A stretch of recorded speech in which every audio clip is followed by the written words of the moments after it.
et 11 janvier 2026.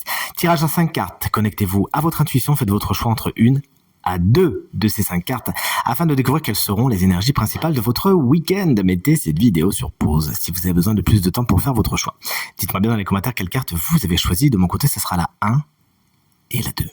Allez, carte numéro 1, si tout comme moi vous l'avez choisi, on est sur la roue de fortune, elle est inversée. Il y a des imprévus qui bloquent un petit peu ce que vous aviez prévu de faire. Vous avez peut-être un programme bien établi. Il va falloir un peu changer votre fusil d'épaule, trouver une autre façon de faire. Il y a un cycle qui a peut-être du mal à passer ce week-end. Vous n'arrivez pas spécialement à passer à autre chose. Soyez patient et patiente. La roue de fortune tourne toujours un petit peu et si besoin est, donnez un petit coup de manivelle, vous verrez. Allez, la carte numéro 2, si tout comme moi vous l'avez choisi, on est sur un 5 de coupe.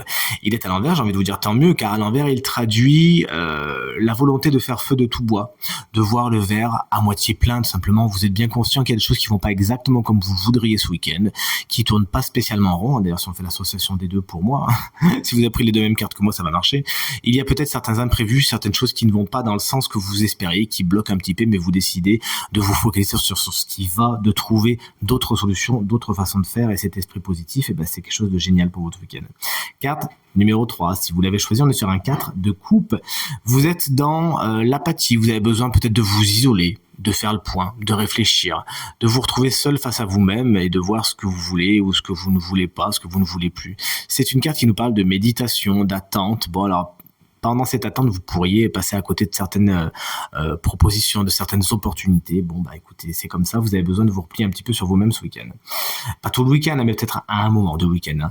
La carte du fou, c'est la carte numéro 4. Elle est à l'envers. Vous pourriez avoir du mal à sortir de votre zone de confort, à faire les choses différemment, à vouloir un peu vous cantonner à ce que vous connaissez déjà. Mais attention, cette carte, pour certaines personnes, va traduire le fait de vous lancer sans trop réfléchir. Alors c'est bien d'être dans le lâcher prise, dans le fait je réfléchis pas trop, je me lance. Là concrètement, c'est un peu dangereux pour vous. Vous pourriez un petit peu regretter certains choix qui ne sont pas spécialement réfléchis, qui sont un petit peu trop foufou pour vous. Et la carte numéro 5, voici la carte du 8 d'épée.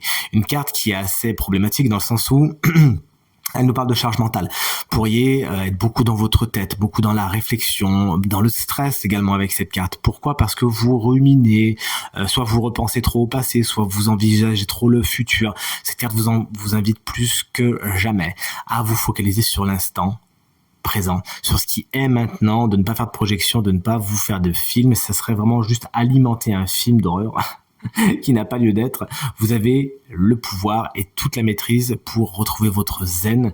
Donc ne vous chargez pas inutilement et éloignez-vous bien sûr des personnes qui sont chargées énergétiquement. C'est tout ce que je vous souhaite, ainsi qu'un merveilleux week-end, et je vous dis à très vite pour le tirage de la semaine prochaine. Salut!